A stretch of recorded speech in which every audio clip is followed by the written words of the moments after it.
તમે મુખ્ય સચિવ તરીકે પણ હતા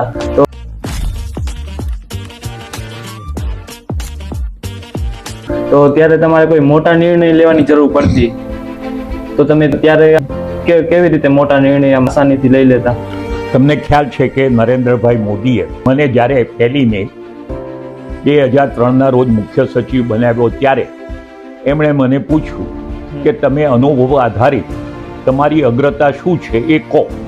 ત્યારે મેં એમને કહ્યું કે ગુજરાત રાજ્ય ને લોકો સુખી રાજ્ય ગણે છે, એટલે આપણે મહેસૂલી ખાત સાથેનું બજેટ ન બનાવવું જોઈએ, પરંતુ આપણે મહેસૂલી પુરાંતવાળું બજેટ બનાવવું જોઈએ.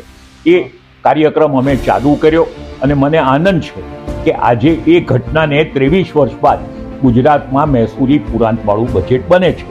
એટલે કે આપણે દેવું કરીએ એ આપણે ઇન્વેસ્ટમેન્ટમાં કામ આવે આ રીતે નથી.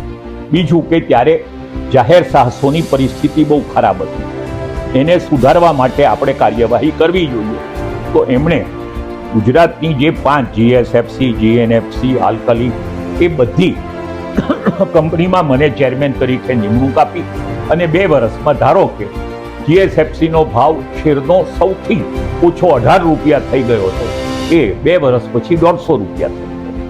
એટલે એનો જે પરફોર્મન્સ સુધર્યો, 800 કરોડનું નુકસાન હતું એ 1 વર્ષ પછી બીજે વર્ષે 800 કરોડનો પ્રોફિટ થયો.